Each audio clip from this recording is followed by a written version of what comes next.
Welcome everybody to the Lake Country Clean Waters last meeting of the year. Glad to say we made it this far.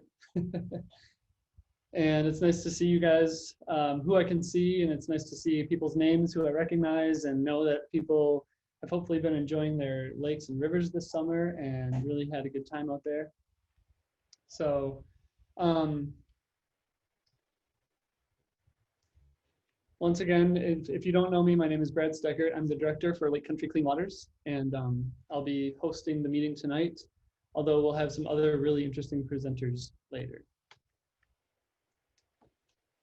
And if you guys have any issues, there is a chat. So you can feel free to use that chat box, and I'll be able to see what you're typing and then can respond to you that way. At the end, we'll be able to have a discussion, but during the presentations, it'll probably be easier just to use the chat.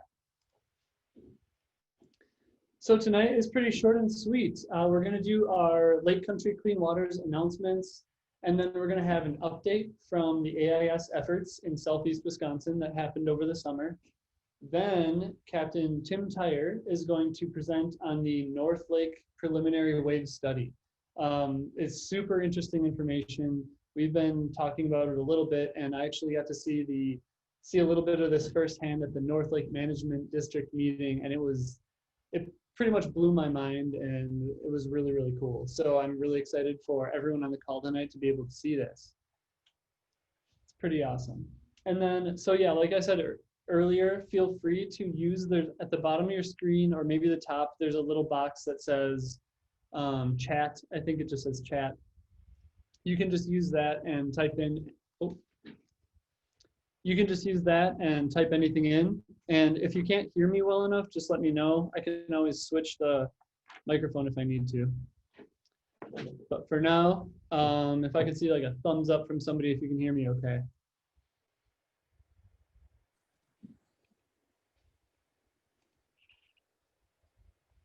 Jim, can you hear me? Okay, cool. All right, sounds good. All right. I was kind of far away from the computer, so maybe that's why. Okay, so first, the first announcement I wanted to say is just, obviously, if anybody hasn't been to our website, you can always visit lakecountrycleanwaters.org. That's where you can visit for the latest news, safety information, aquatic invasive species updates, upcoming events. We have a survey that you can still take, lake contact information, and then you can also, and one big thing we're gonna kind of be promoting tonight is you can contribute to our cause. And with that, we have basically one big announcement tonight, and the big announcement is that we need your help.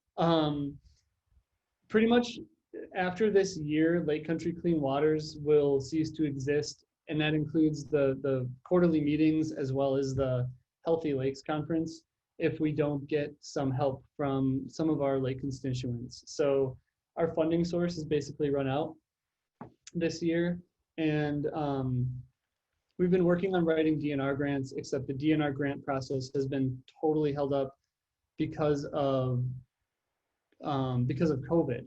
So that hasn't really happened this year, and I'm not really sure where that's going and what the future of that looks like. We're working with the counties and other entities, but we wanted to put a call out to you guys, to everyone who benefits from these meetings. And you know, as we've definitely seen this year, even with COVID and these online meetings, we've seen a huge increase in attendance to the meetings. I mean, we had a lot of people sign up. We had, I think, over 90 people sign up for our Healthy Lakes Conference, and then we've had 60 to 80 sign up for each of our quarterly meetings. And in prior years, it's been much less than that. So I think we're bringing good people to the table, and we're definitely trying to keep everyone from the lakes informed on what's going on. So we're asking you guys to discuss donating $1,000 to us during your next meeting agenda, during your next lake meeting or river group meeting. I know that seems like a lot for some lake organizations, and it seems like a little for other lake organizations, but If you guys could start that discussion, and we're happy to come and talk at your meetings and explain why you should be donating to these meetings.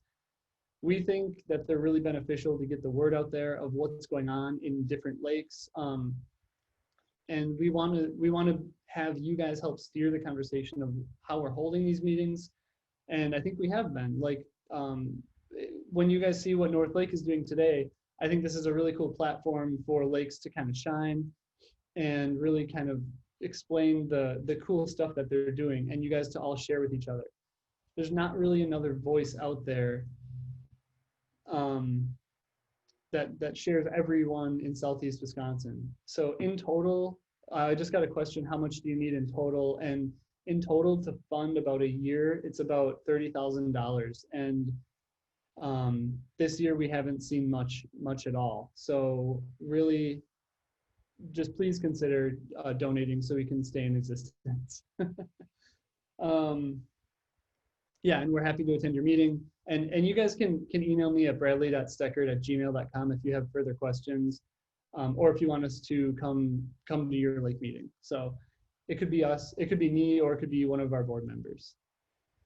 And so our sponsorship levels, we have kind of going from the Bark River, it's a nice little river, all the way up to Lake Michigan's level sponsorships. So that's 2,000 plus. And then you have the different benefits that you get with each sponsorship. So at the Bark River level, you get two tickets to the Healthy Lakes Conference registration. At the Wisconsin River, you get a logo on our Facebook page, logo on events, posters, and materials, banners on our website. So, and to send a donation, you can actually go to lakecountrycleanwaters.org, and and then you can donate there. There's a button in the top corner where you can donate. It's via PayPal. Also, if anybody has ideas for corporate sponsorships, if anybody is part of a corporation that likes to do and sponsor environmental conservation organizations, then we're happy to discuss that as well. So I'll send to the group where you can go to lakecountrycleanwaters.org for donations. And if you have questions, you can email me at bradley.steckert@gmail.com. Okay, so that's our big announcement. And just to remind everybody, this is our current board members. So we have Joyce, Susan, Caroline, Jeff, and Don. And then we have two behind the scenes miracle workers. I always want to give them recognition for every meeting because they do so much work behind the scenes, and that's Jill and Beth. They rock it. Every single meeting, they're just, in between meetings, they're just on top of everything. So, and they're both associated with Tall Pines and Oconomowoc Watershed Protection Program as well. I have a question. How many organizations are connected to Lake Country? And I think we have between 30 and 40 right now. It's been fluctuating a little bit lately, but quite a few. Okay, so our initial plan was to have an AIS update given by Samantha Lammers, who's the current AIS coordinator for Waukesha and Washington counties. She actually scheduled a vacation during this time.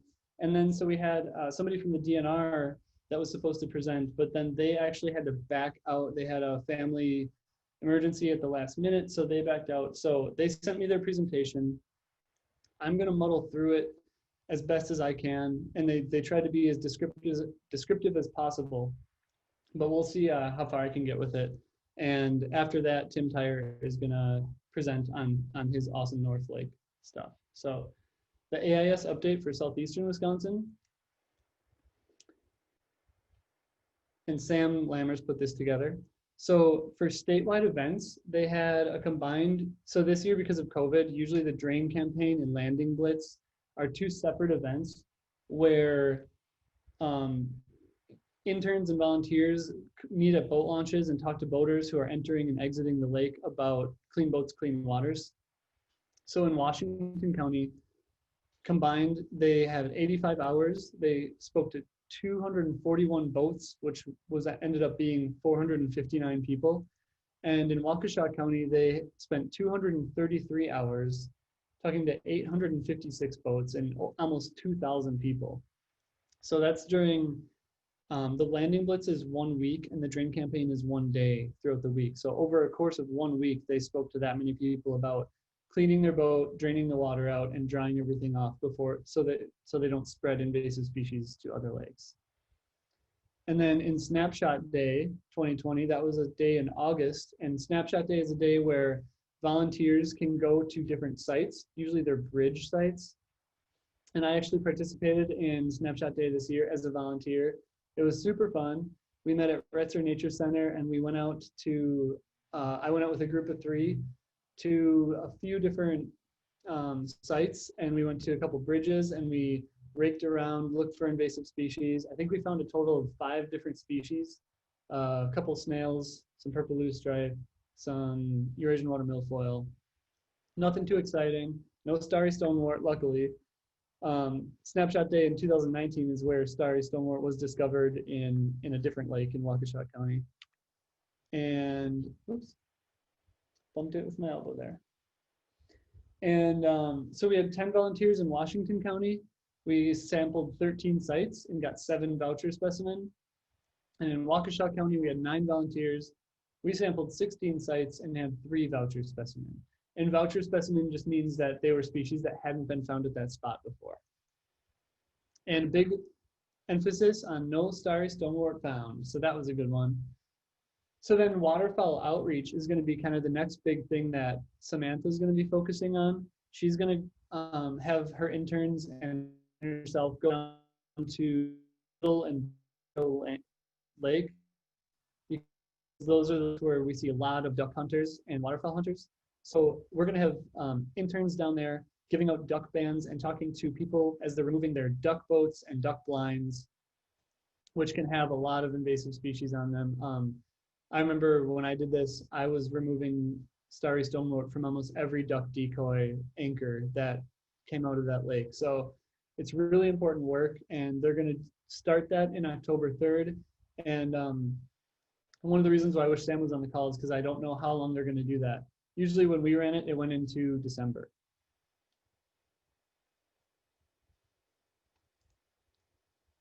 And then in Washington County, so we this year trained 34 inspectors for Project Red, which is a river detection project.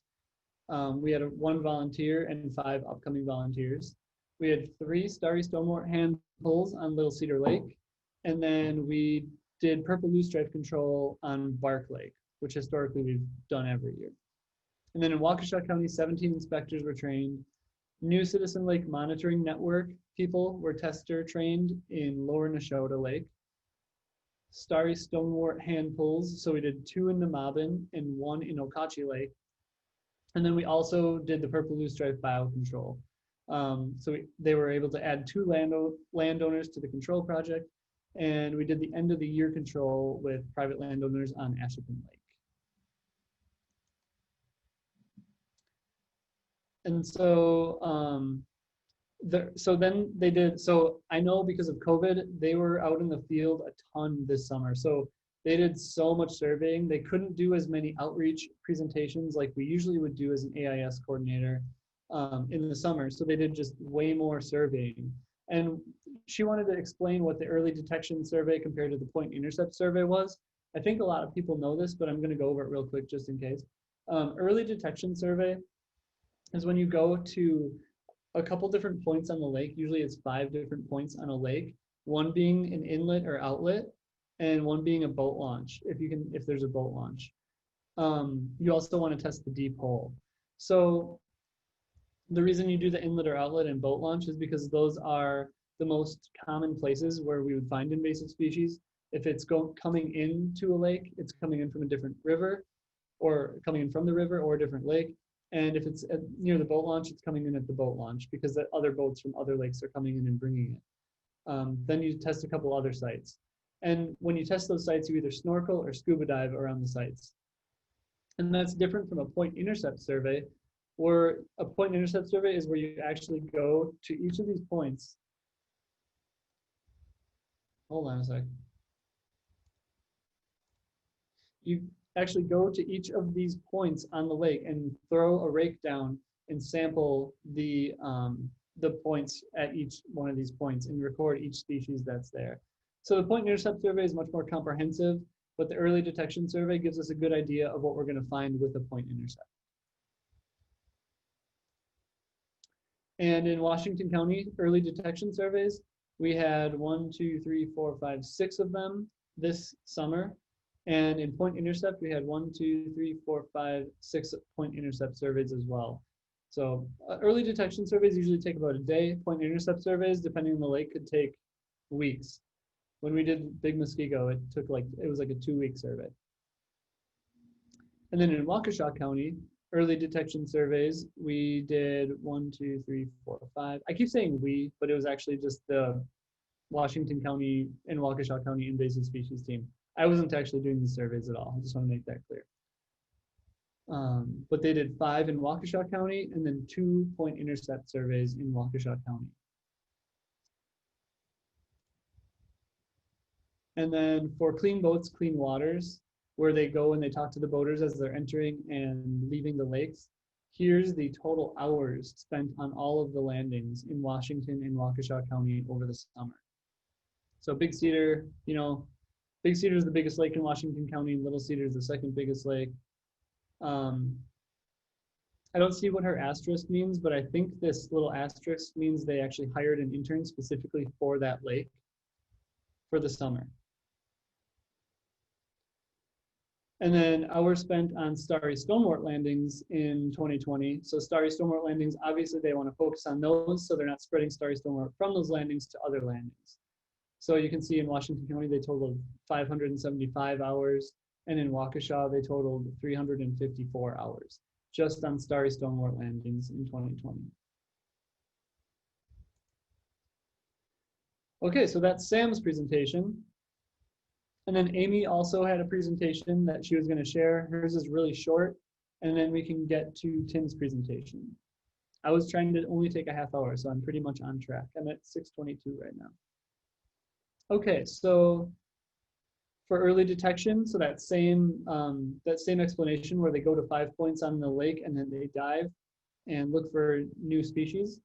They surveyed all of these lakes in southeastern Wisconsin. So take a minute and look to see if your lake is on there. These are the ones that the actual DNR team went to, not the AIS coordinator. The total hours they spent surveying these lakes over the summer was 234.5.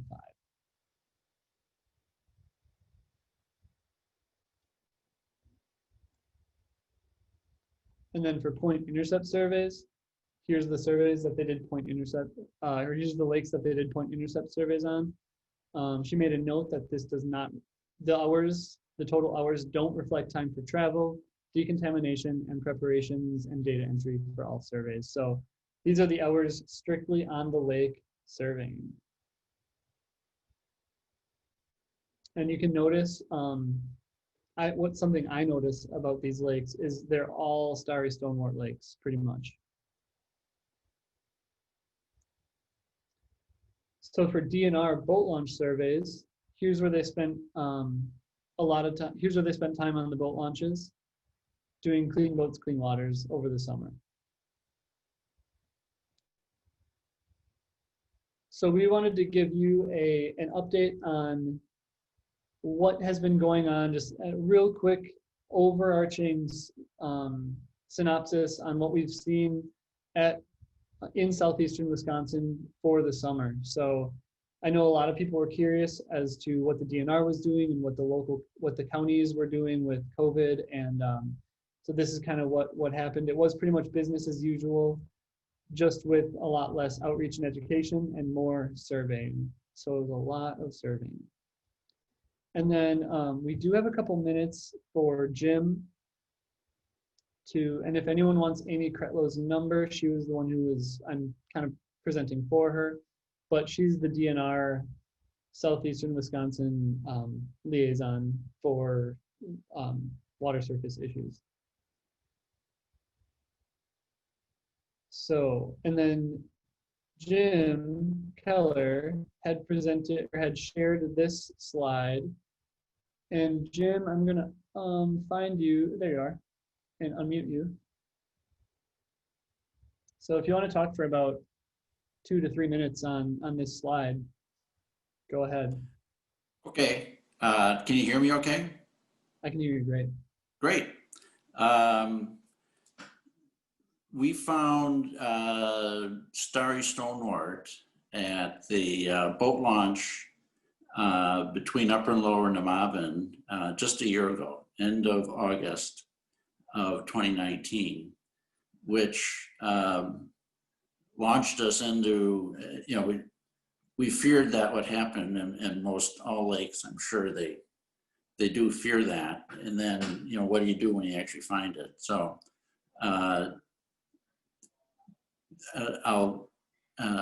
to be brief, I won't get into who was all doing what and the decision making, but I must say it was very cooperative between the DNR, the county AIS, and our contractor and the nearby lakes. But we determined, I use the term we loosely because it's all those people I just mentioned, but we determined that we could not see starry stonewort anywhere else but at the boat launch. So we proceeded early October, getting a little late in the season, but we did a hand pulling of starry stonewort at the boat launch, had turbidity containment curtains to limit the spread. In spring of this year, we had no illusion that we were gonna get rid of all the starry with one hand pulling, but we were really encouraged in spring. We didn't see anything. Well, until late June, and then in July, it really came in thick right at the boat launch. So the picture you see there, divers bringing, it looks like bales of starry stonewort. They roll it up off the lake bottom, and it was really thick at the boat launch. We did a second hand pulling in August, and there really wasn't very much that grew back at all. So that was encouraging. And then in September, earlier this month, the DNR did do their point intercept survey and found that there was no starry stonewort in the rest of Lower Nemaven. So we know that there is, it's still there at the boat launch under in the sediment. And we know that there is some just downstream of this point where it enters the lake. But I think right now we're on a path of hand pulling a couple times a year to limit the spread. And we're hoping for a vaccine. And in the meantime, we'll try and limit the spread as best we can. So I don't know, Brad, if there's more you wanted to hear. No, that's a good description of what's been going on. So just wanted to give an update on, some fairly good news. Just you're keeping at it and you're kind of trying to keep it at bay. Yep. Tom Steinbach was wondering, what's the cost so far that you've spent? Well, first of all, we've got a grant from the DNR that covered 75% of the expenses. So the first pulling with dash was rather expensive. My recollection is it was like maybe 14,000-ish. And then the subsequent hand pulling were only $2,000 each. So that's up to like 18,000 or so, if my memory's right. But again, the DNR covered 75% of that, and the upper and lower Nemaben have shared the remainder with significant donations from lower Neshota, which is also connected to the Nemaben lakes. Nice. Good. Okay, if anybody else thinks of any questions specifically for Nemaben or Jim, feel free to type them in, and at the end when we have our discussion, we can definitely come back to this. Okay. But until then, we'll talk about North Lake Management District. So we had a meeting of weeks back, and so first I just wanted to let everyone know that we want to congratulate them for the first Lake Country Clean Waters Lake and River Recognition Award. This is the first one we've given out, and so you can see there's a paddle that has their name in it, and then they got a little award kind of recognizing their worthy actions that they're taking to protect water quality by promoting citizen involvement through education and advocacy. And basically the reason they won this award is because of this great project they're doing. But the paddle is a traveling paddle. So we want lakes, lake districts, lake associations, river organizations to compete for this, because we want it to travel around Southeast Wisconsin and have everyone kind of leave their mark on the paddle over time. So just saying, you can hope that one day your lake organization may have the paddle.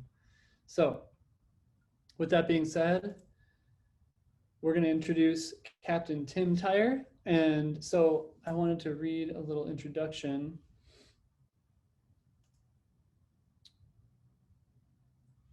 And I will do that now.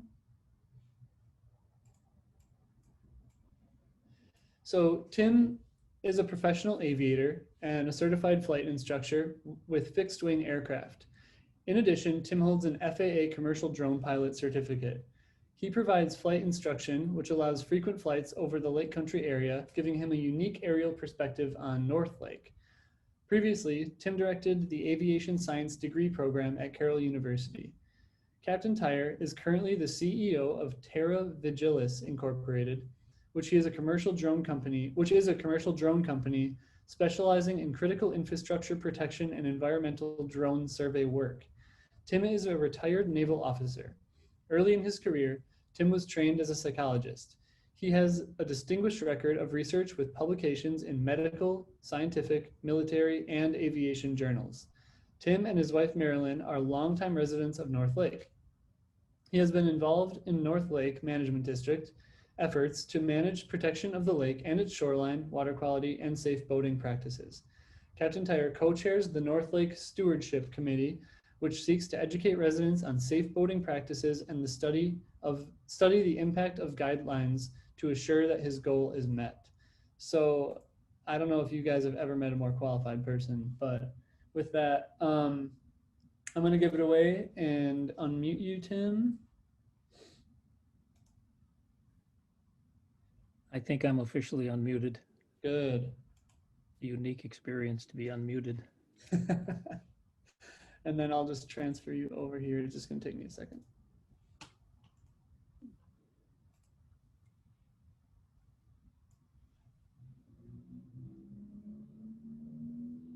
Okay.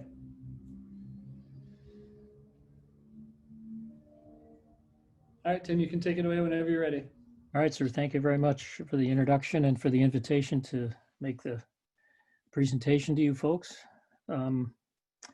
We're enthused really about sharing this preliminary data. It's a preliminary phase 1 study, which gives a basis to get some pretty good clues about things.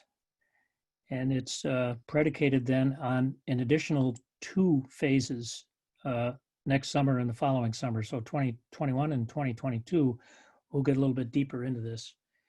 We've entitled the study a phase study of the water quality and wave propagation dynamics currently impacting a small Southeast Wisconsin freshwater lake, which is North Lake. I particularly want to acknowledge the many people who are, it's very impressive to see a group of people on these lakes working together really as good citizens and stewards of these beautiful lake environments that we live in and use, but particularly the North Lake Management District and members of the North Lake Stewardship Committee and the Lake Usage Study Group. The folks over at SewerPAC and especially at Carroll University, Professors Pyatt and particularly Professor Mike Mortensen, and our student interns all kind of pulled on the same end of the wagon this summer to get this underway and accomplished.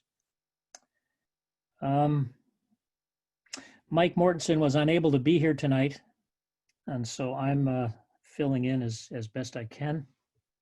So you're stuck with me. I'll start with a proviso. First of all, I'm trained to do research and very much appreciate the impact of science, especially as it might guide critical thinking and aid folks in formulating social policy. I am not a chemist. I'm not a marine biologist. I'm an aviator and somebody trained to know about designing research studies. So I'll be somewhat limited in the things I say. I'll try and be careful. If you catch me on something, please do so. In our phase 2 and phase 3 stages on this, we will engage the services of marine biologists, hydrologists, and trained chemists to get a deep interpretive opinion on what the data is telling us that we're gathering. So having said that, let me start with the briefing or the story. It really begins about 5 years ago on North Lake, when we were first introduced to the concept of wakeboard boats. And you can just leave the slide right there, Brad. North Lake, for those of you who are not familiar with it, is one of 3 lakes, Pine Lake, Beaver Lake, North Lake, up in the northeast corner of Waukesha County. It's a relatively small lake, 400 plus acres. It's really 2 lake basins. We call it the small lake and the big lake. And I'll go back and forth relative to the data on those 2 lake references, large and small. So we were introduced to wakeboard boats about 5 or 6 years ago on this lake. There were a small number of these boats, which are large vessels, 18 to 20 feet long, specifically designed to produce a very large wake, a big wave off the stern of the boat to surf in. Initially on the lake, we only had a few of these. At last count, we're over 25 on a 440 acre lake. The majority of them operate on the small lake, which is a 108 acre body of water. So their impacts are noticed by the residents, and it was the residents who became concerned about these wake impacts right away 4 or 5 years ago, went to the North Lake Management District and said, gee, just observing this, it's having an impact on other boats, small boats, shallow water activities, swimming and wading. We need to do something about this. And so the North Lake Management District appointed a study committee. I had the privilege of being involved in that, which took a full year, meetings once a month, to study the whole business of how waves are made and what happens once they're propagated, where that energy goes. And that committee put together a white paper, which was fairly thorough, I think, about 25 pages long, which included a safe boater set of guidelines with an invitation to the residents of the lake to use those safe boater guidelines for 2 seasons, 2019 and 2020. At the end of each of those summer seasons, we did a survey to see what the residents of the lake thought about those safe boater guidelines. Some examples of a safe boater guideline would be to keep large wake boats out in the middle of the lake, to try and use the larger lake, to stay quite away from the shoreline, and we introduced a couple of slow no wake days to give the lake a rest. There were a few other things, but that was essentially it. The idea was to try and change the culture of the lake rather than promulgating statutory language and having police boats here all the time. In other words, put the burden on the residents to try and take care of the issue. When the first survey was completed, there were a large number of residents who said, you know, we ought to also study water quality and bring some science to bear on what's happening on our lake. And it was that encouragement that got the study that I'm going to brief you on actually started. So this was a multi-agency effort undertaken in the spring of 2020 to get the resources of Carroll University and the Southeastern Regional Planning Commission, SewerPAC, in addition to a professional commercial drone company, together to specifically study wave propagation effects on both the surface and subsurface of the lake, in addition to impacts on water quality. And so that's what I'm going to walk you through, is that study. It took place this summer. We just finished it up this summer. So if you can go to the next slide down, Brad. By the way, somebody put a note out asking about getting a copy of the lake usage white paper. And the answer is yes, we can get that to you. If you could get your name to Brad, we'll see to it you get that. So this is an aerial shot, satellite-based, of North Lake. So there you see the small lake to the left and the larger lake to the right. The large lake is about 1 mile long. The small lake about 1/2 mile long. We used 7 study sites in this research. The study sites were selected to include measurements of impact in the inlets to the lake. So North Lake is fed by 3 river inlets. That would be sites 7, 5, and 6. Site 5 is the largest inlet. That's the Oconomowoc River, both the large and small Oconomowoc rivers. Site 6 is something called Mason Creek, which is a very small little creek with a lot of fertilizer runoff from farmland up north of the lake. And Site 7 is a small inlet that comes out of Cornell Lake or Mud Lake, depending upon how long you've been in the area. So those are the inlets that feed the lake, in addition to the lake being spring-fed. The single outlet on the lake is to the left of Site 4 on the Little Lake. And you could actually follow it as you watch that meander out that then feeds down into Okachi Lake. So 3 inlets, 1 outlet. And the rest were study sites where we wanted to look at impacts. So that's what we looked at when we did sampling. Now, how did we do sampling? You can move down to the next. We did aerial sampling with professional drones flown at about 400 feet above the ground, so 400 AGL. We also had a drone that would go subsurface, which would gather specimens, including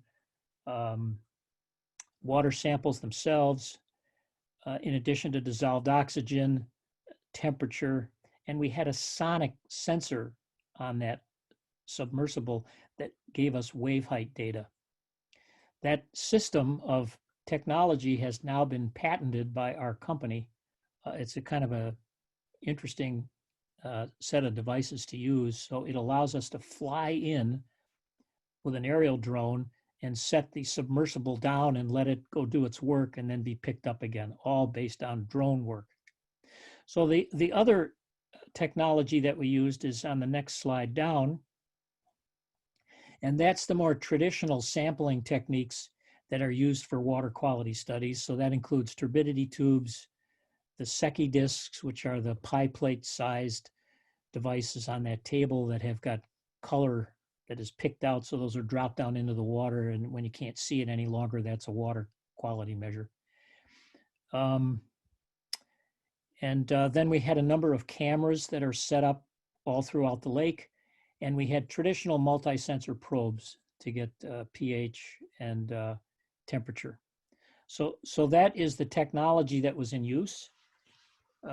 We had interns from Carroll University out here all summer, beginning in mid-May through the end of August and early September. We also, for a portion of the study, used something called a five-fish rover, which is that lime green device in the bottom right-hand portion there.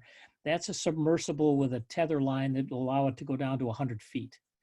And it has very, very robust camera capabilities on it. And we'll show you some of the results of that a little bit later.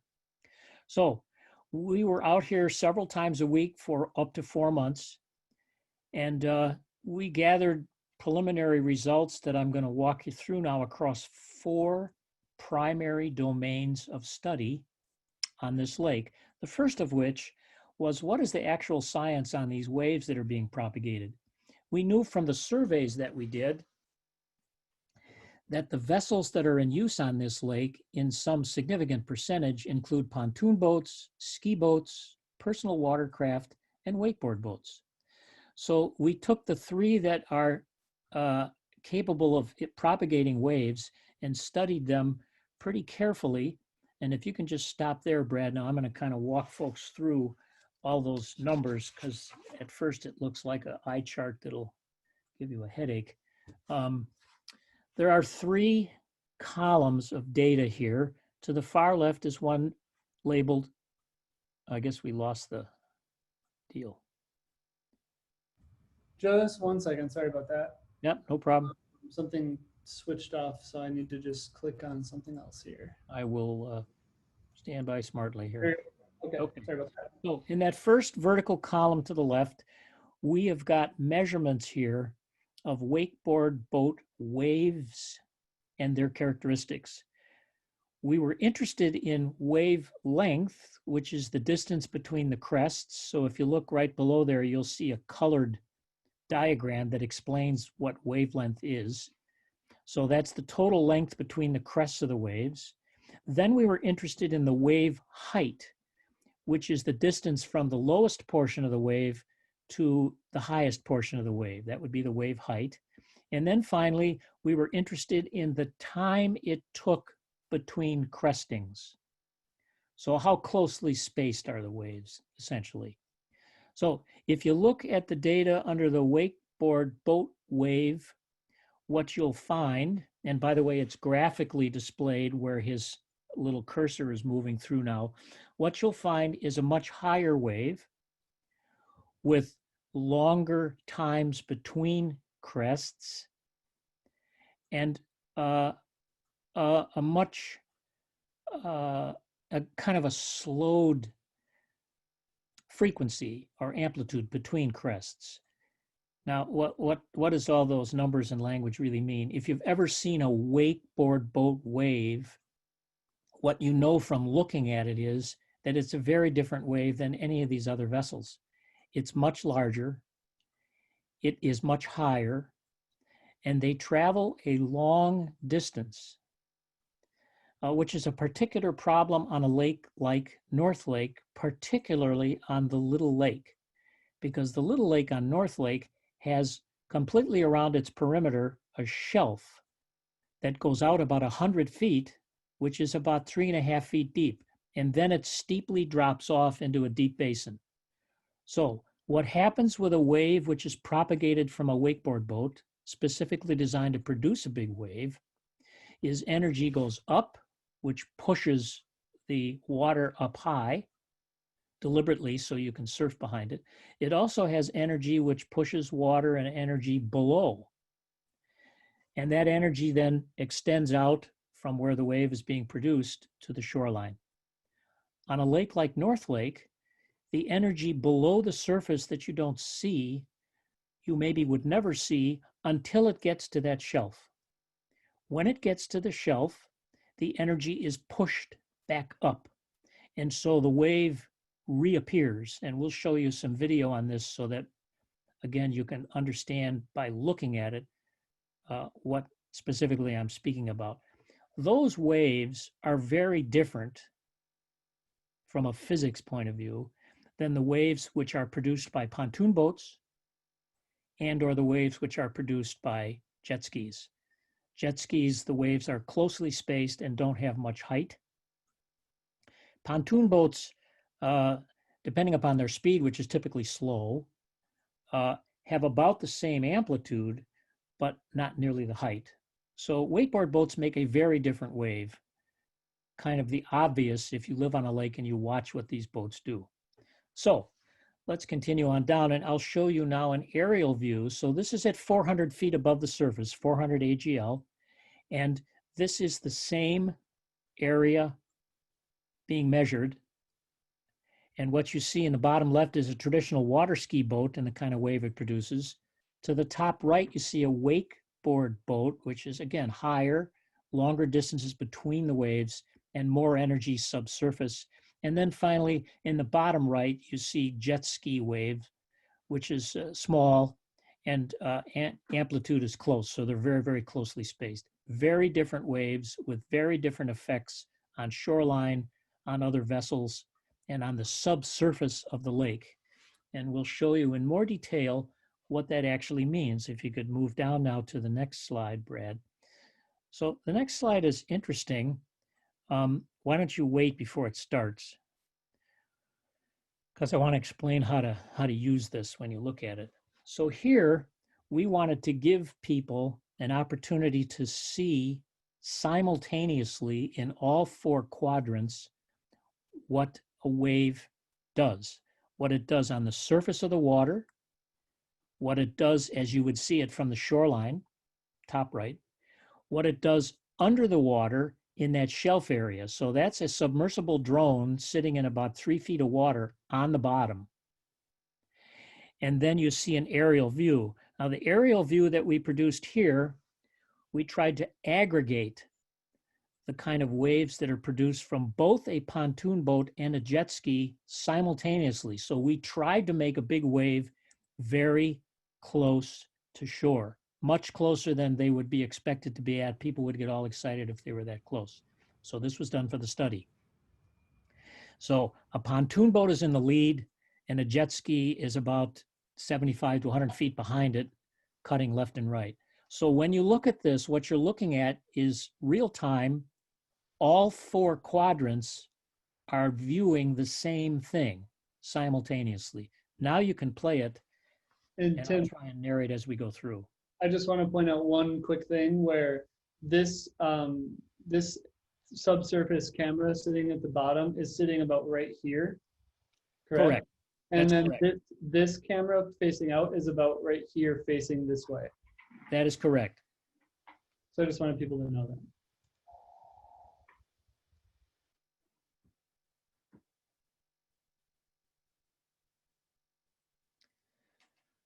Now, if you look at top right, you'll see the waves rolling in towards the swim raft. When they get past the swim raft, they're getting near that shelf where the color changes. And then you can see the small amount of energy that comes through the shallow water there, moving the weeds or the plants on the bottom.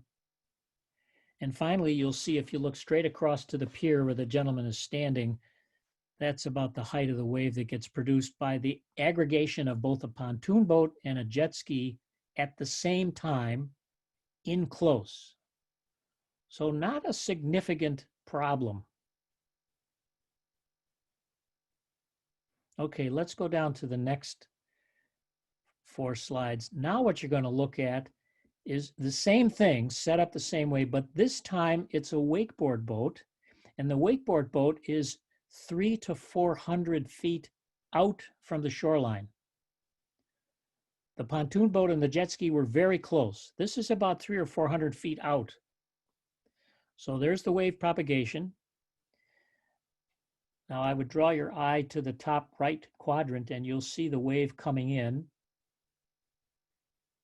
And as it impacts the swim raft, you'll see that it has much more energy than the other kinds of waves. those of you who live on lakes know exactly what I'm talking about here. But in particular, what I want you to notice is what happens on the bottom where our drone is. That's about a 4.5-pound drone sitting on the bottom. It wasn't disturbed when the wake energy from the pontoon boat and the personal watercraft came in, but watch what happens to the drone now. The drone is actually being lifted up and down and banged around on the bottom. There's the cresting of the waves. And now if you look top left, what you can see is a scrubbing of the bottom, which redeposits sediment. When we started the study, we were not aware that that was much of an issue, as we have now discovered. So redeposition of sediment becomes an issue. And that made us become concerned about what's in the sediment and where does it go. So the next thing we did in this study was to use some very special technology as a baseline that we will use next summer. So what you're looking at here is a computer program flight plan for a drone, which provides a way of making the drone do exactly the same thing every time. So the data can be compared favorably. It's covering the same track every single time. When that drone is flown for 30 minutes, it takes anywhere from 50 to 100 photographs. The photographs are then downloaded into a computer program, which allows us to 3D image down to about 1 centimeter. So with a 3D image, we now have a baseline to see what are the impacts on shoreline, both surface and subsurface. So that'll be a baseline that we'll study in phases 2 and 3 of the study. But we added to that one more thing, because we now know with redeposition of sediment that there's going to be some other impacts. And this, by the way, was a control. So we had a surveyor come out to make sure that our ground control points would be comparable with a survey instrument, and ours are actually more precise. So we trust the data, I guess, is the point of showing you this. Now, if you move a little bit further down, the other thing we did was we used some multispectral mapping techniques with a drone. This allows us to measure the light differences. If you go down just a bit further, it's a little bit easier to explain this if I show you. So infrared light is affected by vegetation, and when vegetation is either healthy or not healthy, it gives a different signature of infrared light. So we can image that. Now, if you want to go back up again. Again, this strip right here, we can image as a baseline how healthy all that vegetation is, both on the surface and the subsurface. So now we have a baseline, and we can run that survey around the perimeter of both lakes several times. So we can get hard data on impact on plant life, both surface and subsurface, across the entire perimeter of the lake, both lakes, the little lake and the big lake. So that's now stored data for comparison purposes. So you can go down a little bit further now, Brad. Thank you. So the second domain that we studied was dissolved oxygen and acidity, alkalinity, and then water clarity and temperature. And we took those samples over to Carroll University, and we used their chemistry lab to do ion chromatography on what's actually in the sediment that's being stirred up on the lake, because we know it's being stirred up. So again, we use those sample sites that I spoke with you about. And if you could hover over any one of those sample sites, we can show them what's available. So yeah, so there on that date, 8 August 2020 at 1700, or 1900 that is, at site 3, with those GPS Latin longs at a depth of 5 feet, we took a Secchi depth sample. So we can go back to specific dates and specific times in order to rule out confounding variables like barometric pressure, surface winds, etc. If you look to the left, you'll see a bar graph which shows water quality across time on the lake.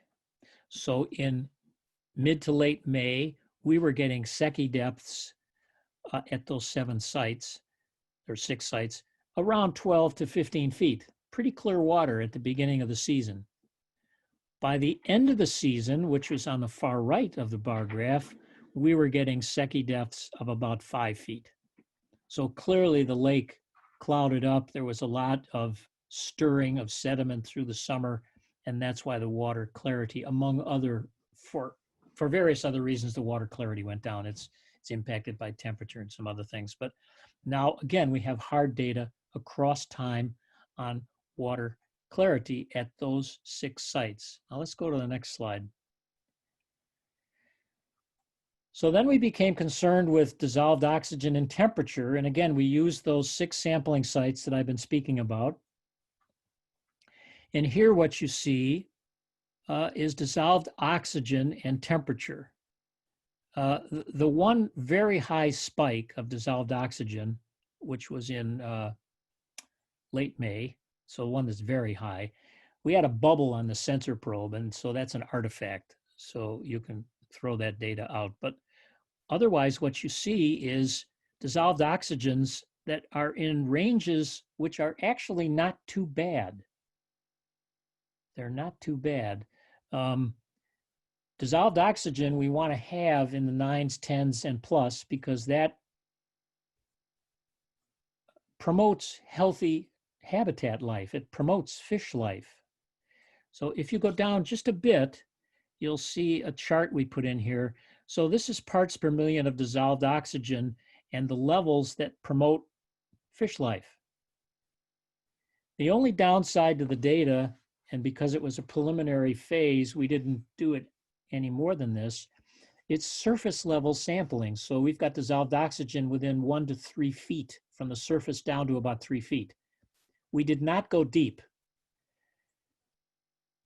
We can theorize on this lake that the dissolved oxygen levels are much worse at deeper levels because we had a fish die off at the end of August here. We had Cisco die off. And those fish live at depths of 20 feet plus. So it's a theory, and our stage 2 study is going to do dissolved oxygen sampling at much deeper depths. You can move a little bit further down, Brad. So the other things we were interested in was pH and temperature, so acidity and alkalinity. So here what you see is temperature readings and pH measurements across that summer season from May till the end of August. And the alkalinity of this lake is slightly alkaline. And so we talked to the chemists over at the university and said, well, why would that be? And they came back and said, well, this is a glacier lake. There's likely a lot of limestone around the bed of the lake, and that accounts for the fact that it might be just a touch more alkaline. So that's what those data mean. And we'll get samples again next summer as well on that same data grouping. Okay, you can move on to the next one now. So there you see the normal and then acidic and alkaline scale that's used. So as you saw from the first couple of slides that I showed you aerial views from, we know that there's a lot of things coming into this lake that are being stirred up by boat activity and particular kinds of wave action. So what's in the sediment? What's in the water? So we went and took water samples at all of those sites in the study, and we ran it through the ion chromatography lab over at the university. And those are the hits that came out with those values. And again, the subject matter experts who know about this, who are qualified to speak about it, tell me that those are values that are not too bad for a freshwater lake. Again, surface samples only. And so that was in mid-June. And then we sampled again from the surface down to 3 feet towards the end of the summer. And there was a slight increase in some of the numbers, but not a huge difference. So again, the biologists and the folks over at the university who study this all across the state tell me that if they get the same kind of samples in rivers, the chloride levels are up in the hundreds. So this is good. It's good data in terms of the compounds that are actually in the water. We took one more sample, which included core samples of the bottom. So we know that these deep plume energy waves are stirring the bottom. They're scraping the bottom and pulling sediment up. So what's actually in the bottom? So we took core samples. And if you go way to the right on that slide, because it's a little bit covered with that group of photographs, what you'll see is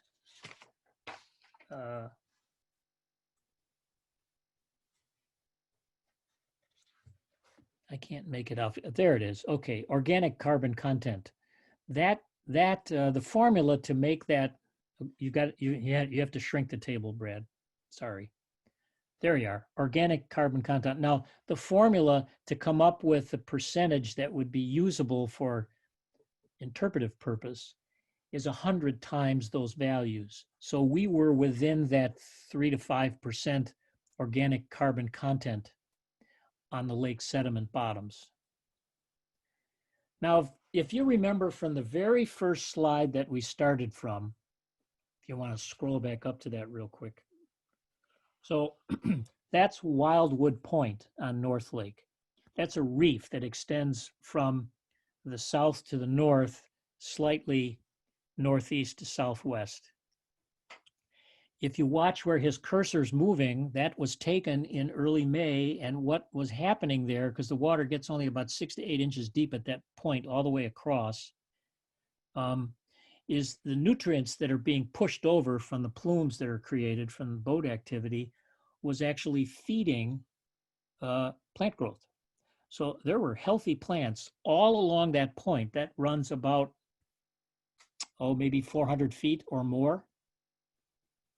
Now we'll go all the way to the end of the summer, and we'll put our drone underwater, and we're going to run our drone along that point in about 10 feet of water. No more plants. That's at summer's end, all the sediment which has been redeposited on the other side of the point.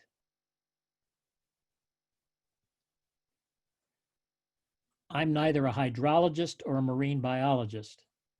I'm just a guy who lives on the lake. But when I look at that, something is happening. And that's all along that point. So whether that has an impact which is positive or negative, I leave to the subject matter experts who know about such things, but I know what my eyes are telling me. And what my eyes are telling me is there is a redeposition issue on this lake, period. Okay, we can move on because it's 14 minutes of the same thing. Domain 3, we used underwater drones to see what sort of plant life is in this lake. And so this is simply underwater photographs of the variety of plant life in North Lake at those sampling sites that I've shown you, the 6 or 7 sampling sites. So sago pondweed, Vallisneria, Eurasian milfoil, which you all know is invasive, clasping leaf pondweed, Elodea, coontail, variable leaf pondweed, and Cara.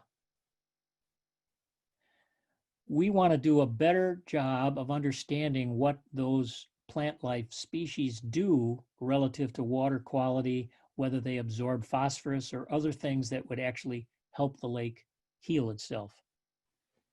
I said we studied 4 domains. This is the 4th domain, and this is a domain where we're looking at when you produce these large waves, particularly with subsurface energy features, do they produce plumes, and where do the plumes go? So you can start this one and you can let your eyes help you decide what you see. So here's that same point. Now, if you look close to the left of the boat that's moored, what you'll see is what appears to be the beginning of sandstorms under the surface. So that's the water being, that's the surface or the subsurface being scraped with wave energy, pushed up to the shoreline. It rolls along the edge of that point shoreline and then pops over to the other side. So what is the impact of pretty much constant redeposition all through a summer season on the life of the lake? We will find out. So because the data includes information on temperature, barometric pressure, surface winds, we should be able to handle the impact of confounding variables that some would argue are producing changes in and of themselves. So as I said, to kind of summarize just a touch now, we employed a variety of technologies and methods twice a week for almost 4 months on this lake. And you've looked at some of the preliminary data that has given us a reason to begin hypothesizing about what's happening. We reached a couple of conclusions that are preliminary in nature, but I'll walk through them with you. The first of those is, one, there are clear differences between the kinds of waves produced by different kinds of vessels on this lake. In particular, wakeboard boats produce a very different kind of a wave than the other traditional vessels on lakes. Number two, we now know that boating activity, and particularly wakeboard boating activity or wave-enhancing vessel activity, produces plumes where there's redeposition of sediment. Number three, the preliminary data shows that the elements within the sediment have a potential for enhancing weed growth or plant life of selected species on the lake. We need to learn more about that. Number four, the preliminary data over this phase 1 study shows us that there's a good deal of variability in water clarity and dissolved oxygen levels in selected portions of the lake, but the data was limited by taking just surface sample studies. We want to go deep water. Number five, the preliminary data has allowed us to identify selected chemical compounds that exist in the waters of North Lake, which merit additional study. And finally, the preliminary data has allowed us to identify a range of weed species or plant species which have potentially both positive and negative impacts on the lake, and we want to study that in addition. So that's the briefing by a non-marine biologist. I hope I didn't lose you. If you want to learn more about our capabilities and have us help you, that's a contact point for us to come over and sit down and talk with you about design of a study and what might be included. So I'm happy now, if that's part of the format here, Brad, to take questions that might have accumulated over the briefing. Most definitely. That was a really great presentation. I just think that it's really good preliminary work. And I think, like good science, you went in with some questions and you came out with more questions, which is sometimes frustrating, but usually good science. So yeah, with that, we did have a couple questions during the presentation. One was, were these measurements taken regardless of how far the watercraft was from shore?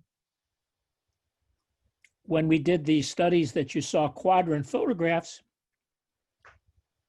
I think that's what he's referring to. Right. So those video, pardon me, those videos were taken with a pontoon boat and a personal watercraft very close to shore, within about 100 feet of the shoreline, closer than they would ordinarily be, in order to deliberately try and get a big wave, which we didn't get.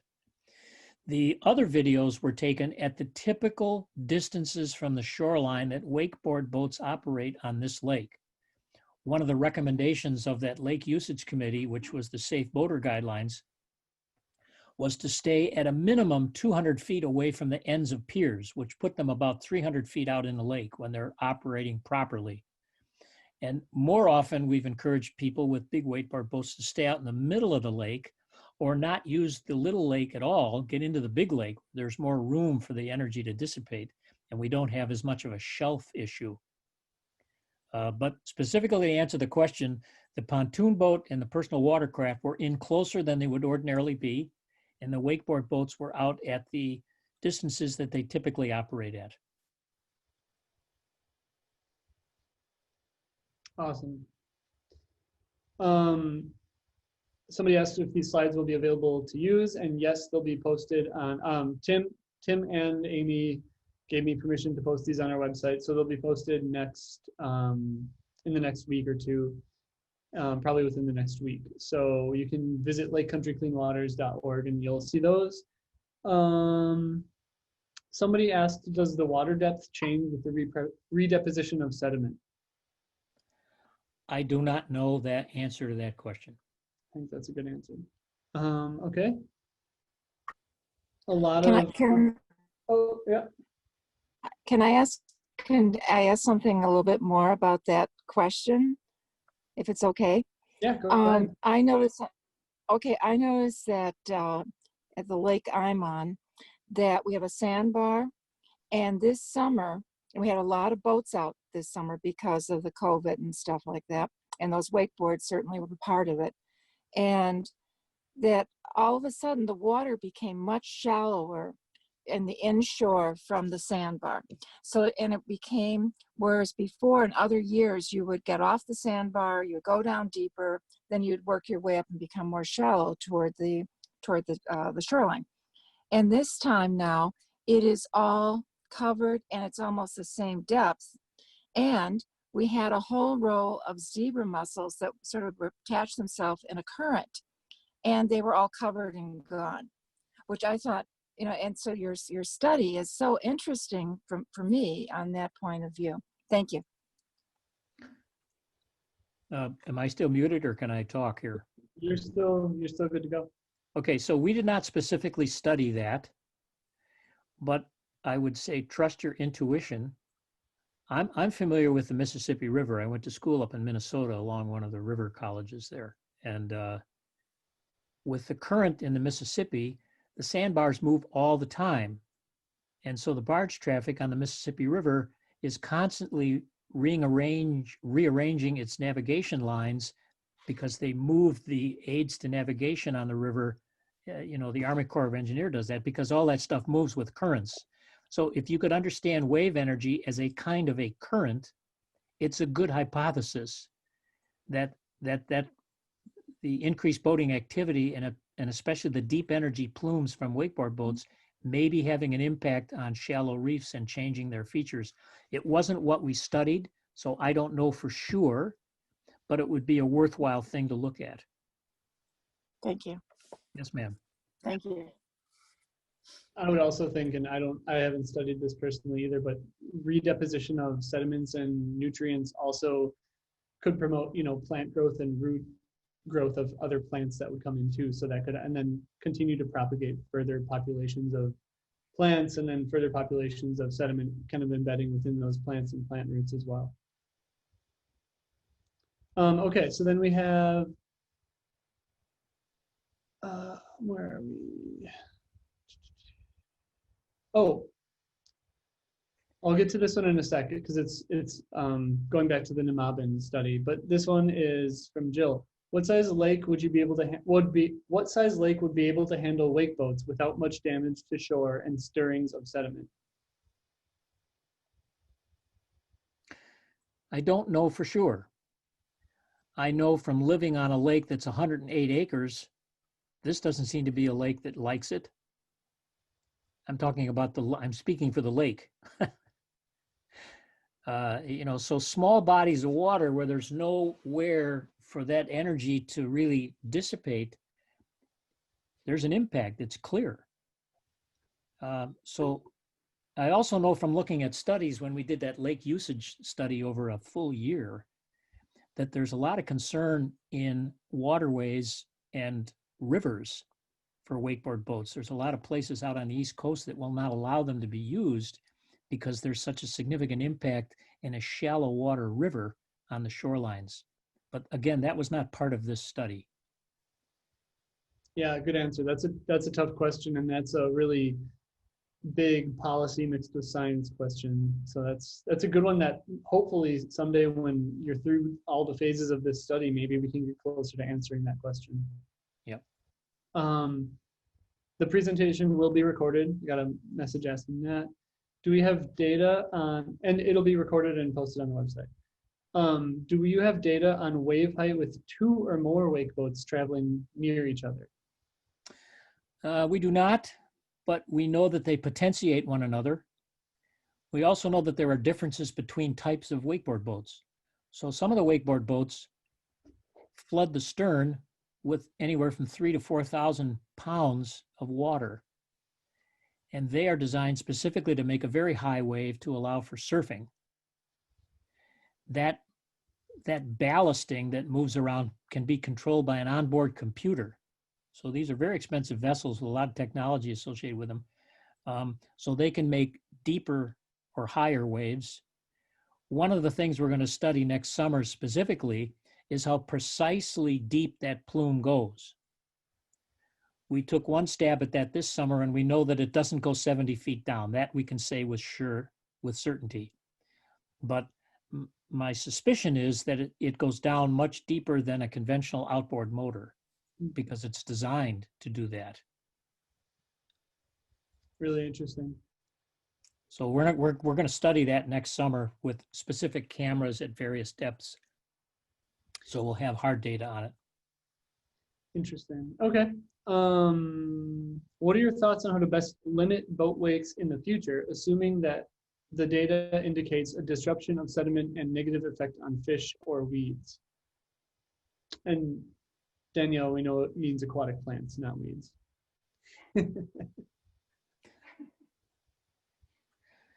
Again, I don't know. I think it's a social policy issue, really. I know that if left unattended, it'll have long-term impacts which may not be repairable. Lakes get to a certain point when they've been punished where they just decease. Eutrophication. They can't support habitat any longer. Now, whether that would be directly related to that kind of activity or not is a question to be answered. But clearly something significant is happening here.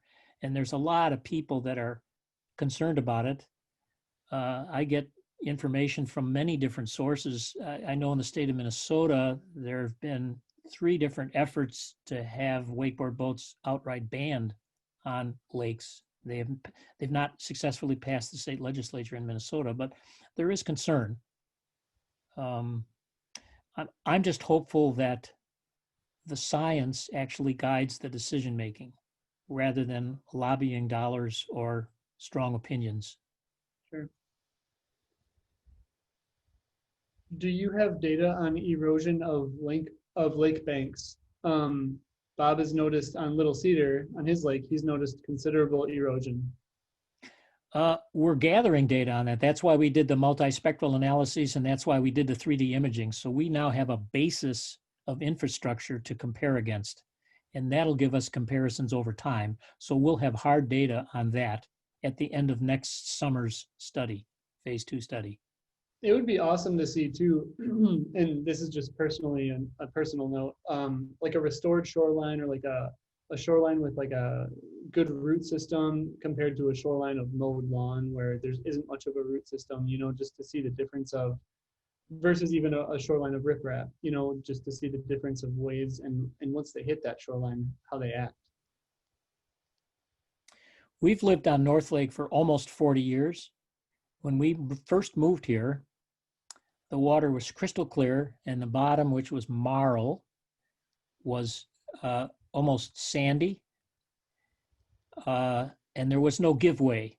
I mean, you could walk on it and not and your foot wouldn't disappear. Mhm. Our same shoreline, now you can get anywhere from 6 to 8 inches of something that your foot sinks into. So it's different. That's just sort of an anecdotal observation. Okay, next question. So we have 2 more wakeboard boat questions that have come up. Okay, wake boats were tested versus other types of boats that make larger waves. Differences? So I think Dave might be referring to these videos where we have the. Oh, yeah. Okay. Okay. Yeah, so you have to go up just a bit higher. There you go. All right, so the top one, I hope I'm answering the question here. The top one is showing, first of all, the horizontal line, which is flat, is calm water. That's a theoretical calm water. Okay, so what we measured with sensor measurements was that the wakeboard boat waves have a higher crest. They have a longer amplitude or wavelength. And that's in direct comparison to pontoon boats and jet ski waves. They're very different waves. So this is something you can take the numbers and then you can stand by the side of the lake on the shoreline and just watch. You know, it's like Potter Stewart. You can't get a definition for pornography, but you certainly know what it is when you see it. It's the same thing here. You can go watch these. These are very different waves. Okay. I hope that answers David's question. Now this one, so as these discussion questions are coming in, I don't want to miss one. And this one was directed more towards Jim. And it was, and then we'll get back to some more wakeboard questions, but this one was regarding the Nemaben starry stonewort. How large was the area that Dash pulled and how many days did they pull it for? The area is quite limited, actually. And,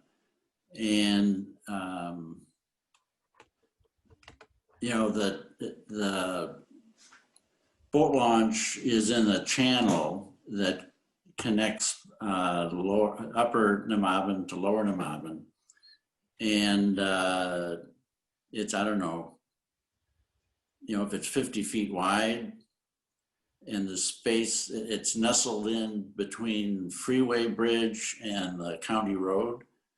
And so that's another 200 feet or something.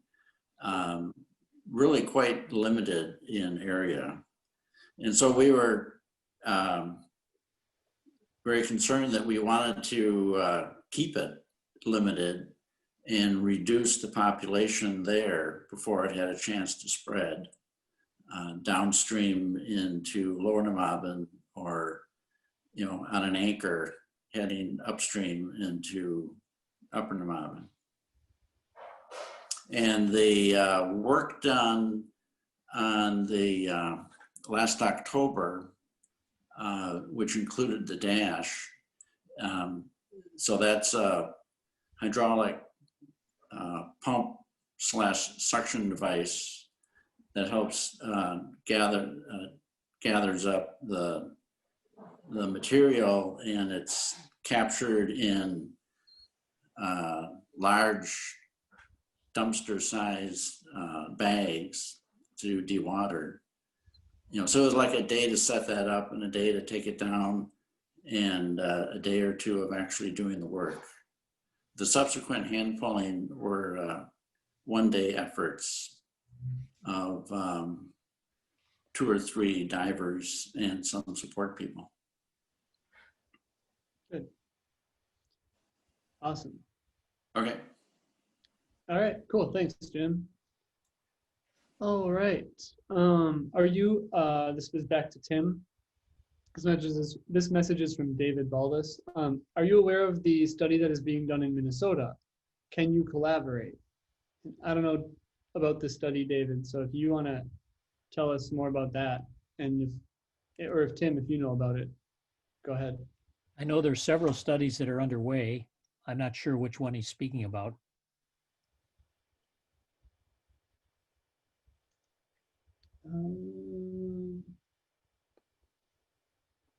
Yeah, I have no specific detail. I have a close friend that lives on Christmas Lake up there, and he's been quite involved with invasives and such things. And I know that the university is doing some work with a group, and that's about all I know about it. Well, I'm certainly happy to collaborate, if that's the question. Okay, well, that'd be great. I'll see if I can get some information from a fellow I know up there and maybe pass it on to Bradley. That'd be great. Roger that. That's great. Okay, thanks. You know what? I just want to make it clear too, when we talk about wakeboard boats, we're talking about, I've had a few questions roll in about, we just talking about ski boats or are we talking about wakeboard boats? And Tim, correct me if I'm wrong, but we're talking about wakeboard boats that actually pull in water to hold in the ballast of the boat to go slower. They go slower and they create a bigger wake for wakeboarders or wake surfers to kind of go behind. That's a good definition. They're specifically designed to produce a very large wave, very different from a ski boat. Good. All right. Have you discussed how to alter these boats with the designers of the boats themselves? Or do you see that as an implication? Can you repeat the question? Have you discussed how to alter the boats with the designers of the boats themselves? So is there an implication to talk to the designers of wake boats to say, hey, can you redesign this to make maybe a wave that dissipates faster? Or I don't know. That was just my own thought. I don't know the answer to the question. All right. Consider testing the standing waves of wakeboat waves coming in, hitting a breakwater and returning, hitting a new wave coming in and standing up. Yeah.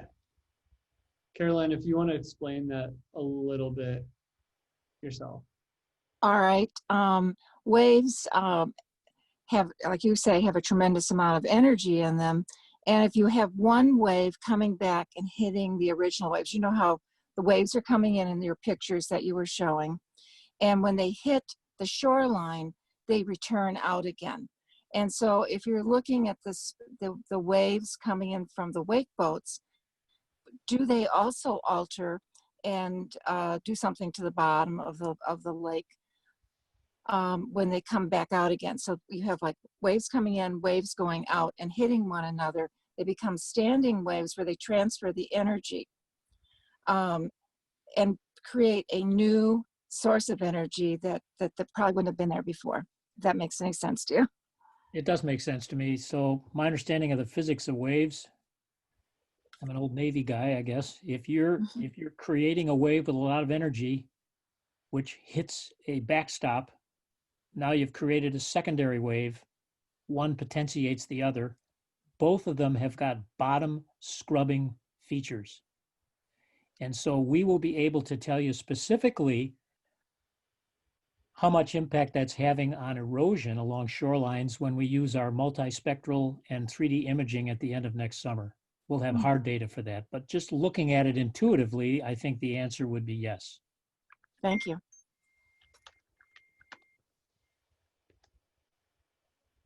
I don't know if anyone else saw it, but Mike in the chat shared the study that's being crowdsourced in Minnesota, which has some info about the content of the study, the Minnesota study that we were just talking about. So I'll post that on our website as well. Outstanding.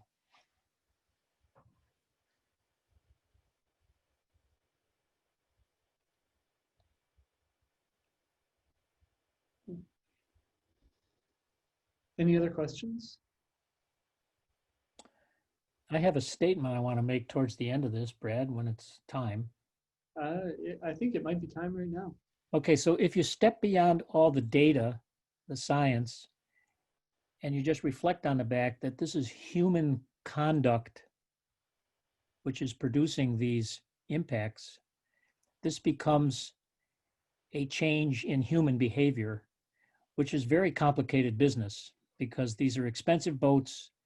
People have got varying opinions on their rights, on the common good, on all kinds of variables that impact how people reach decisions. So it's complex. But again, I defer to the compelling nature of science. It is what it is. It's just an objective measure of something that's occurring, driven by human conduct. So ultimately, this will be a social policy matter. Neighbors who look at each other in the eye and say, come on now, you're doing something which never happened here before. How about it?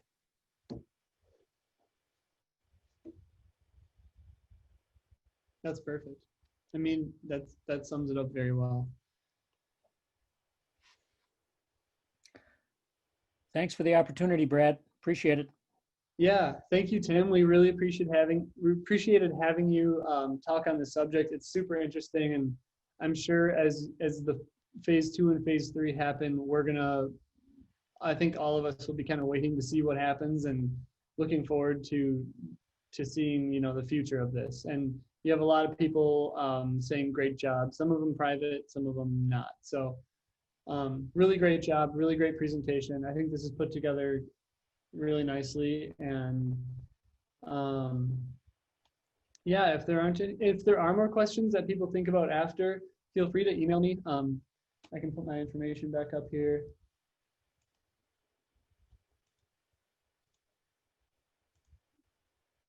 At bradley.steckert@gmail.com if you want more information. So this is the last meeting of the year. We're going to be meeting at the end of the year here and determining our quarterly meetings for next year. So keep an eye out for emails. If you're not on our email list, if you're not getting emails from Lake Country Clean Waters or from me personally, just email me and say you're interested in getting contacted by us. And once again, feel free to donate. We exist as a total nonprofit, and so these meetings are just going to be driven by the amount that we can get donated to us. And I feel like that's easier to do when we have in-person meetings, but since we haven't had in-person meetings, it's been a little more difficult to kind of get that point across. But yeah, if you do go to lakecountrycleanwaters.com, you can donate there. Lots of more amazing story, thank yous, and Mike, good point. This is very much needed work. This is going to be not only used locally, but across the country, if not the world.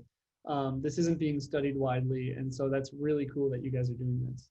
So with that, we're done a little bit early, and yeah, if you guys have more questions, feel free to email me. I can always get you in contact with Tim. Also, Tim shared his information a little bit earlier, so with that, thank you guys for an amazing year, and we look forward to seeing you next year.